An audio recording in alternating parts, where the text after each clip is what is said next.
Welcome to Momming as a Millennial, the podcast where we explore the intersection of tradition and modern parenting. Have you ever felt overwhelmed trying to balance being a mom with your professional aspirations, all while dealing with side-eye from your parents who think you're doing it wrong? Me too. I'm your host, Christine Gerizzo, a journalist, blogger, and proud mama of 2 young children. I'm so glad you're here with me. Together, we can navigate the complexities of millennial motherhood and find what resonates with our true, authentic selves. Let's dive in. Hello, everybody. Welcome back to another episode. Today, I wanted to begin by posing some questions that I've put a lot of thought into over the years, but I don't really feel like I've ever come up with answers for them. So here we go. How do you balance caring for your family and caring for yourself? How do we possibly prioritize what is more important when it comes to the needs of our parents, the needs of our children, and the needs of ourselves and our personal growth? How does being a member of the sandwich generation pile onto our already full plate, and how do we prevent burnout? What happens when our aspirations don't align with our family's values, culture, traditions, or expectations? And how do we reconcile those learned ideas about how we're supposed to be with our inner passions and what we truly want to be? We're going to dive into all of that today with a very special guest, Allison Lee. So welcome, Allison. Thank you so much for having me, Christine. I'm so excited that you're here. Allison is an Asian American mental health therapist and the founder of her own Unshaken Gens coaching program. So I'm going to turn it over to you. Please tell us more about yourself. Yeah, so as you mentioned, I'm a licensed mental health therapist. I provide therapy to second generation adults in California. And yeah, I'm the founder of Unshaken Gens. I've created this program to help more, because I can only provide therapy to people in California, to help more second gens outside of California really find the tools and the resources and the support that they need to really be able to communicate their needs, strengthen their relationships with their family members, and have the life that they really are striving for a little bit more than where they are at now, without all the self-sacrificing thoughts and without thinking that they have to give up everything that they want to do to repay their parents, that there's a way to do a little bit of both or more of what they want without having to ruin all our relationships. That's awesome. And how did you end up choosing that particular career path? I am a second gen myself, so I have a lot of personal experience in this. And as I was growing up, I realized that, I had a lot of support with counselors, schools, my family's values and traditions really helped shape me.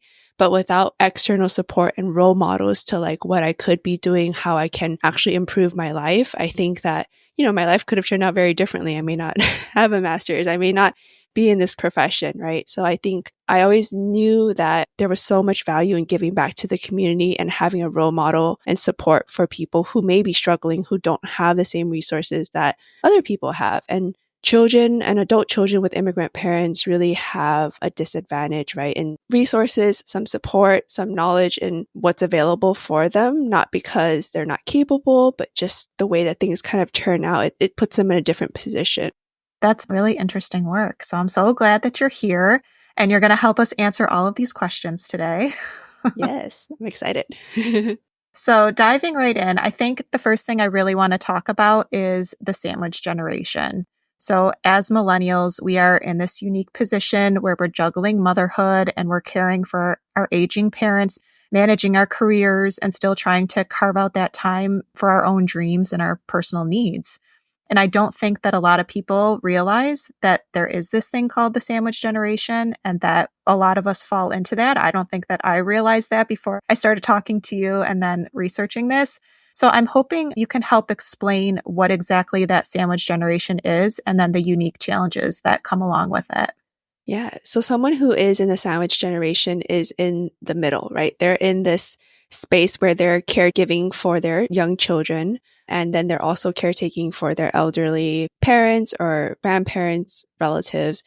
They're in a space where they're in the middle and trying to support people older than them and younger than them. With that comes an emotional and a physical toll on a person, right? You're caregiving for both your children and your parents. That seems extremely challenging. I wanted just to briefly touch on why I personally feel that the sandwich generation is expanding and why it's becoming more relevant to more millennials. And that's starting with the aging population. So people are living longer. We know that. There are more elderly parents that are going to require care, and we don't all have money for nursing homes or retirement communities. So a lot of the times that burden falls on the children. The next thing is delayed parenthood. I myself did not start having kids until I was in my early 30s, and many millennials and Gen Xers are doing the same. They're having children later in life, which is increasing that overlap between raising young children and then caring for aging parents. And I started to think a little bit about this, and my grandfather was in his late 40s when he became a grandparent, which is kind of crazy to think about. Compared to my mom, she was 55 when she had her first grandchildren. And actually, when I had my first child, she was 64. So quite a disparity there. And then lastly, the economic pressures that we're facing. This is an obvious one with the current financial challenges, including higher costs of living, inflation, healthcare, education, student loans, all of that. It adds to the stress on the sandwich generation. And really, it's because we're trying to balance all of that for everyone around us. And it's like you say, we're in the middle. So we're trying to balance that for the people older than us and then our children who are younger than us. So I think this is becoming more of a hot topic. Yeah, 40 is pretty young. My parents are closer to 70. They have their first grandchild about 2 years ago. Yes, very different world that we live in. Yeah. So thinking of the sandwich generation, I feel that there's this second layer consisting of culture and tradition that kind of amplifies the differences between millennials and our parents or grandparents. And I think following our dreams is hard enough, but adding cultural and then familial pressures to the mix, sometimes that could seem impossible. You specialize in helping first and second generation adult children of immigrants. Can you talk a little bit about the cultural impacts that come into play with this generation? Like you said, even just thinking of ourselves and our own goals and our own dreams, it's already difficult to either find motivation, to keep momentum, to find success, however that looks like for us. And we're constantly redefining it. So then when we're trying to grapple with our own choices, our own identities, and then we're adding in like, well, what do I do for my kid? What do I do for my parents? That just adds so much more to our plate, and it becomes really difficult to know what is a top priority. And for my clientele, like when I work with adult children with immigrant parents, they're also caretaking for their parents in a different way, right? Sometimes there's language support. If their parents don't understand or can't speak fully English, like they're the ones that has to translate and support their parents and their family because one, they're trusted. Two, they're their kids. So they're going to default to family members to support them because also it's scary to ask for support in the outside world when, we may not know who can be trustworthy. If we think about how our parents got information when they grew up, they listened to elders. They had things passed down. For us, we get a lot of information on the internet from peers, research, all that stuff. And then in their eyes, they're doing what they know is best to pass down what they know to give us the best information because it worked for them. Because obviously I'm alive. We're all alive here right now. So it worked, right? So they think it's the best. And it's hard when that value that they want to pass down is rejected, if that's the right word in their eyes, right? It feels rejected. And I got a little bit of goosebumps because it's not quite rejection, but it's just like, well, we're trying to figure out what works for us. And I'm not rejecting you, but it can feel like that for them because that's the value they want to pass down. And then if we think about language and culture and science, right? If parents or grandparents aren't keen on that, they may not also really buy into why we're doing what we're doing. So there's so many aspects of what is known to be done in our family. What's the culture? What's the tradition? You're kind of denying it a little bit. They're not understanding why we're doing what we're doing, language issues, and then just preference, right? Again, they know it works, so they want us to be able to do what works too because they care. Yeah, that's a lot.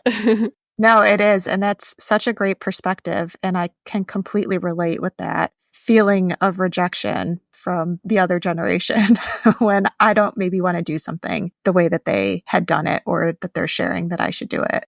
Yeah. And it really isn't like, oh, we don't value you or anything like that. But Right. it's hard sometimes for people to not take that, at least initially, and hopefully not permanently. Right, absolutely.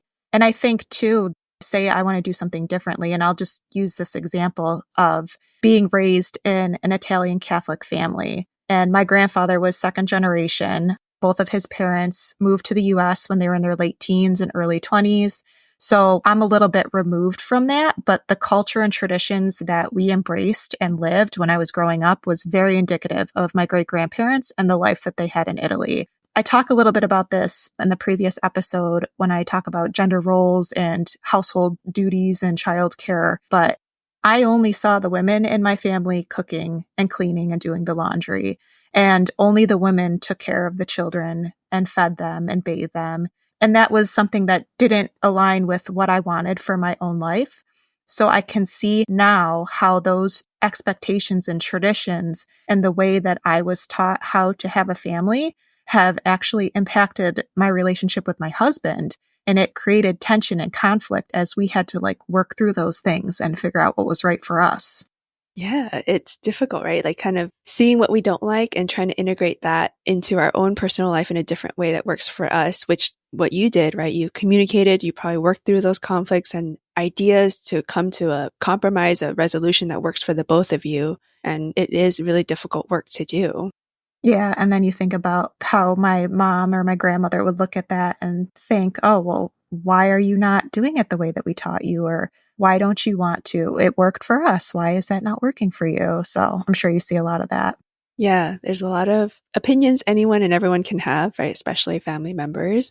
And that's why I think it's really important that we do exactly what you were doing, right? Think about our values, what's important to us, communicate that so we know what we want is knowing ourselves, knowing why we're doing what we're doing, and then we share that with other people so that we can really get to more of what we want with the people in our lives, right? It may not be perfect. That's why a Mhm. compromise is not always terrible. It may not be the best scenario that we wish for, but it's still better than where we might be if we don't even communicate. And that's why, I think my program and what I do, I think is so important that people feel like they're able to be supported and know how to do what they need to do, even if they choose not to share it. Right. So at any point in time, we Mhm. can pull that out of our toolbox to be able to communicate when we want to and when we feel like it's worth it and have that confidence. Yeah, that's true because sometimes it's not worth communicating. Yeah. So, running a household and caring for children aside, what about career choice and professional endeavors? Do you have any experience where you can talk about what happens if your career aspirations don't really align with your culture or family expectations and how that plays out? Yeah, especially as second gens, there's this expectation, which, I think we'll talk about later with the repay cycle, but there's this expectation from the family to succeed and to do well. And in their eyes, what do they know is successful, right? There's these Mhm. ideas of being a doctor, being a lawyer, being, I don't know, an engineer, typical roles that people are very aware of that are successful. And then they expect that on their kids, right? And sometimes it's warranted because they care and they think that this is success again, right? In their eyes, this is what I know. But those aren't the only options. And when there's a conflict between the expectations of what our family wants us to do, especially in a career when money is necessary for our livelihood, it puts a lot of pressure onto the individual to be like, well, I have to do this because this is what's going to help our family. It's going to sustain us. And I need to do this for the money for livelihood. So there may be some sacrifices that may need to be made for some people. Some people really have to fight for what they want. And a lot of my clients do tend to strive towards a goal, a career that has been expected of them. And they either do one of two things, right? They realize that actually they also really like this career and it's fine. Although the way that it started may not have been exactly what they thought or they felt pressured into it. They actually enjoy it or they figure out, how to navigate that in their own way of well, there's bits and pieces of what I do need to do, which is earn a lot of money. What else can I do to kind of get that? And it's difficult because, I think people think of our careers too as really permanent when a lot of times people can make changes in their careers as well. So oftentimes too, my clients can also make shifts when they're ready. But knowing that there is an expectation and actual concerns for why certain careers are desired, there needs to be a lot more planning, a lot of prep work to build up that confidence again, to Mhm. be able to take those steps. And it may take them slower, it may take them longer to do what they want to do. But if, again, it's moving in the right direction, it's up to the client to really decide if that's something they want to work towards. Yeah, that's a really great point because I do myself think of my career as very stable, not moving, not shifting. I don't really think about options to change my career, truthfully. Because it's hard too. And scary. Yeah. Yeah, it's a lot of work. Mm-hmm. You mentioned the repay cycle, so I think this is a great segue to get right into that. You created this cycle to help immigrants and children of immigrants navigate these complex relationships, find harmony, reduce stress, and avoid burnout. So I would love it if you could share that with our listeners. Yeah, so this is called the repay cycle. There's 4 phases to it, and it goes in a loop because with my clients and the people that I work with, their goal isn't necessarily to start off to like cut out people in their lives, but when they're in the cycle and they're stuck in certain parts of the phases, such as like self-sacrifice too much, they end up thinking that's the only way to prevent this intense feeling of burnout, resentment, anger, to cut people out of their lives. But actually, that's generally not their goal. They don't want to cut people off. They just want a better way of dealing with the conflicts and the tension. So the repay cycle, there's awareness, repay, self-sacrifice, mixed emotions, and then we go back to awareness. So awareness is when there is internal or external expectations of the second generation adult or a person who is expected to give back to their family. For example, a second gen, they know English more than their family. They are educated more than their family in the United States. They're more tech savvy probably because they're younger or whatnot, right? So then there's this innate sometimes desire to support and to help the family because they want their families to succeed and be aware and be in tune with everything that's happening. So they offer to repay. Or there could be this expectation from the elders, from the family to be like, well, you have more knowledge than me. You have all this opportunity. Why are you not helping me? You have to help us. You have to support us because how else are we going to be able to survive, right? Or make ends meet. So it can come from either way, internal or external. And oftentimes it's actually from both. There's a little bit of a desire. There's also expectations to do so. So then we go to repay. The repay is the actual act of giving back, right? Helping translating, helping people get places, helping them fix things, research where to go, all of that, right? And that is done out of, again, care and also necessity. And sometimes we can even look at what's not available to the families from the system as a whole, which leads a lot of the pressure and the burden onto the family and the child. When they end up repaying so much so that they feel like tired, burnt out, they've gone into the self-sacrificing mode where they've put other people's needs above their own and actually put their needs aside. And when we do that too much, we're self-sacrificing. And when we're stuck in there too long, we end up feeling those feelings of burnout, resentment, and anger. Then we go to mixed emotions. So with those feelings, we're like, oh, I don't want to help them anymore. Why do I have to help them? Or who else can help them? What else can I do? Then the guilt kicks in of, well, who else is going to help them if not me? How else are they supposed to get all this access or support or for me to feel comfortable knowing that they're in good hands, right? So there's so much going on there in that mixed emotions. Then they go back to the awareness of, well, I'm the only one that can help them or I can help them, so I will. And the point of knowing this repay cycle is so that we're aware of what phase we're in and if we need to move out of it quicker. So if we notice that we are self-sacrificing too much, what can we do to do a little bit less of that, to balance it out a little bit more so that we end up being able to sustain our energy level, our desire to help our family so that we don't end up just like cutting ties with people. The whole point is to sustain our relationship and do it in a way that works for us too, while helping them with things that are urgent and important. Wow. And that puts a lot of things into perspective for me. So first generation, second generation aside, how does this apply to, mamas in general? So millennial mamas handling all the stuff, like how can we walk that balance of family obligations while raising our children using this cycle? Yeah, the cycle does apply to like all sorts of different demographics, right? Like especially moms. So maybe the repaying would be the actual doing and the self-sacrifice is still the same. The mixed emotions is still the same. So what are we doing that's for them and that's for us? And when it's going too much on the side of like doing too many things for other people, like if we imagine a stove, right? We have 4 slots and we're constantly putting our needs on the back burner and putting other people's needs on the front burners. How can we make sure that there's a rotation, right? Or that there's a way to keep ours on the stove because sometimes it's not even on the stove, right? It's often like put to the side. How do we make sure that there's a good balance of that in different ways, right? And balance is a tough word because I don't mean 50-50 all the time, Of because course, that's not, not possible. yeah, it's impossible, right? So balance as in like just moving things around and keeping it as in rotation as possible. That makes a whole lot of sense. I love that analogy. If you don't mind, I'm just going to share a little story Yeah.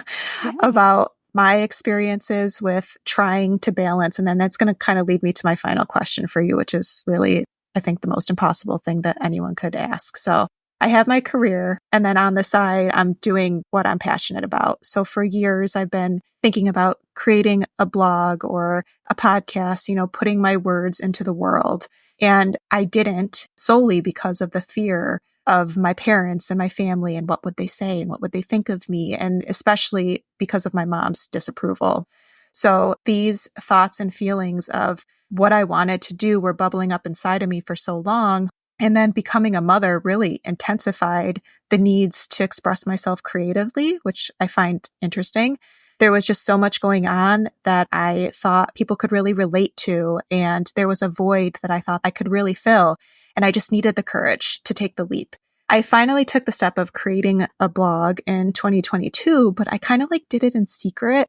It was exhilarating and it was so much fun for me, but I never shared it with my parents. And I was very cautious about sharing it on social media platforms where I knew that my family wasn't, so it wouldn't get back to anybody. But then I really wanted to take this next step of creating a podcast. And I knew if I did that, I was going to have to share it more broadly in order for it to reach the people that I wanted it to reach, that would find value in it and enjoy it. So I knew my family would end up seeing it. And after some coaching and working on myself, I pushed through and I committed and I launched my podcast earlier this year. Of course, this time my family saw it. They saw the posts about it, and I purposely didn't share with my mom, but somebody shared it with her and she listened to it. And my worst fears came true, and it's actually far worse than I really could have imagined. Not only does she hate it, but she told me I'm making the world a worse place with what I'm putting out there. That is extremely traumatic and heartbreaking for me. But at the same time, I've never felt more fulfilled and satisfied with my work. I've been so energized and exhilarated when I'm working on this. And then I look at what's happening with my mom, and our relationship is just up in flames and kind of crumbling. And I don't know how to fix that.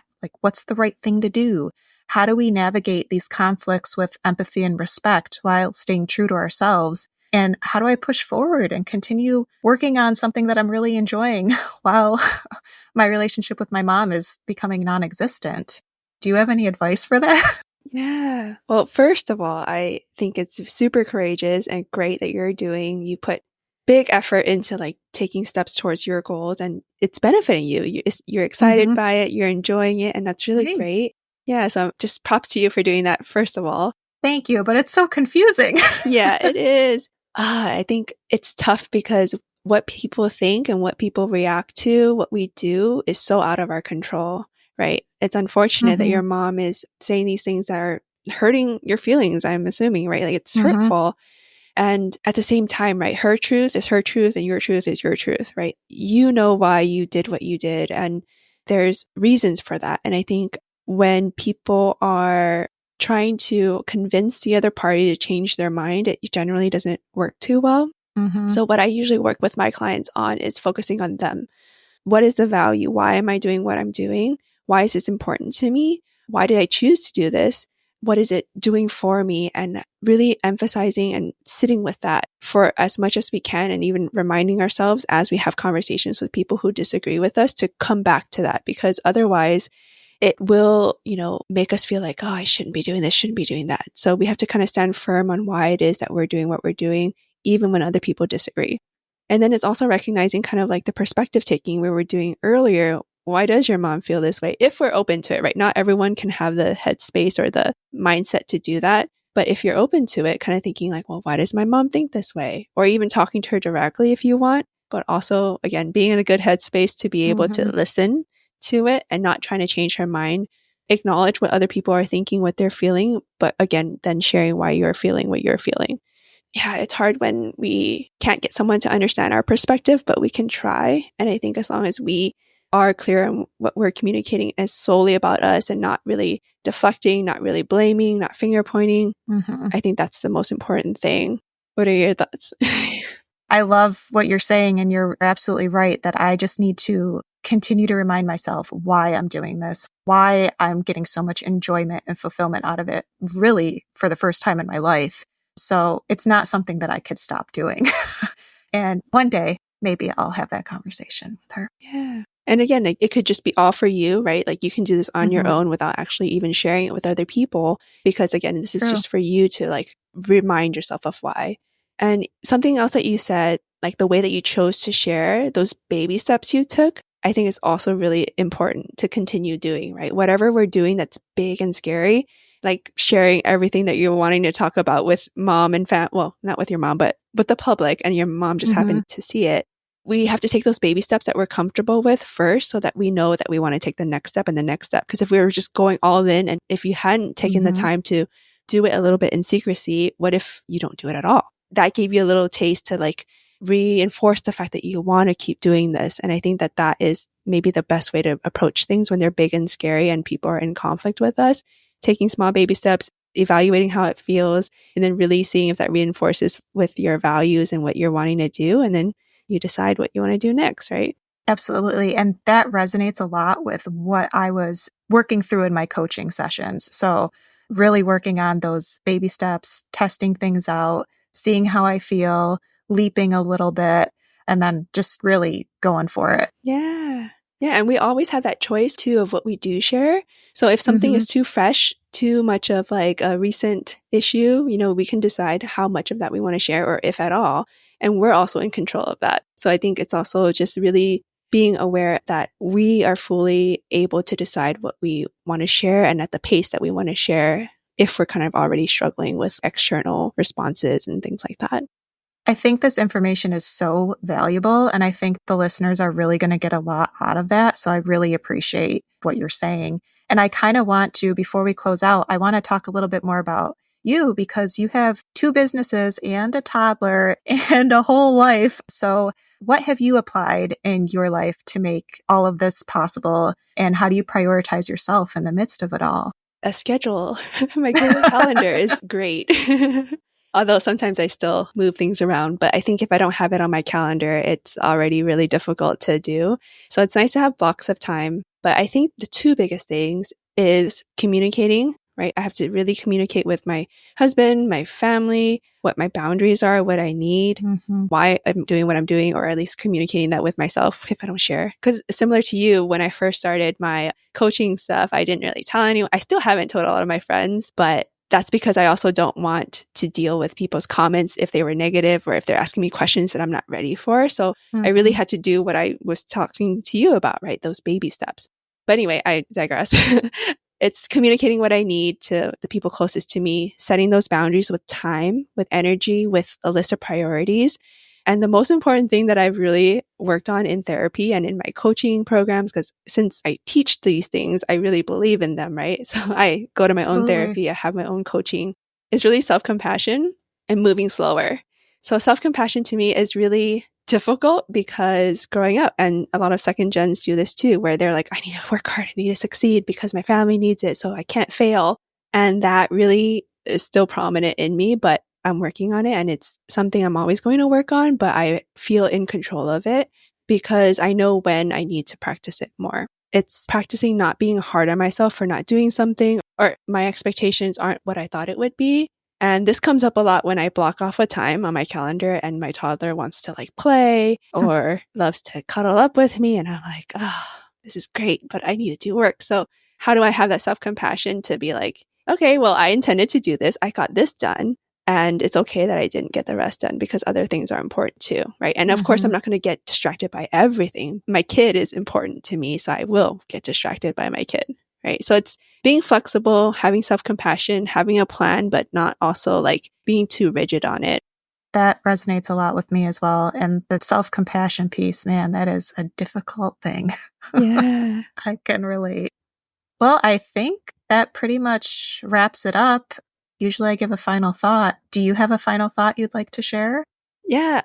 When I was talking about the communication piece, it really is about, again, knowing our values and knowing our boundaries. And that's why I'm so passionate about those 2 things, right? Boundaries are so important to me because if we don't know what we want, we can't tell other people and other people can't mind read what we need, right? And that's why having that confidence to communicate is so important. And I know even when I practice it or my clients practice it, sometimes we don't even share it with other people. But even thinking through the act of boundary setting is so important, because then we can take actions in certain ways, or we can start being more confident with ourselves, even if no one else knows about it. And I think that we just have to trust ourselves and know that we'll figure things out.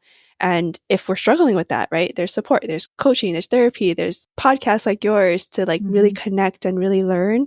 And we just have to start trusting our guts a little bit more, because we're all capable. And I think we focus sometimes on things we haven't done more than we focus on things we've done.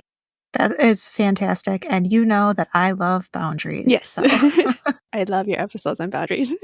Thank you. Yes, boundary setting is amazing. I really like that idea of going through the process, even if you're not going to say it out loud, because I have done that and it makes a huge difference. So. Yeah. Well, thank you so much for being here today. Thank you for your time, Allison. I really appreciate it. This was great information. I think the listeners are going to get so much out of it. Be sure to follow or subscribe so that you never miss an episode, and we'll see you next time. Thank you for listening. Thank you. Thanks for tuning in to Momming as a Millennial. If you enjoyed the episode, please share it with a friend or on social. You can find more from me at contemplativemama.com. Until next time.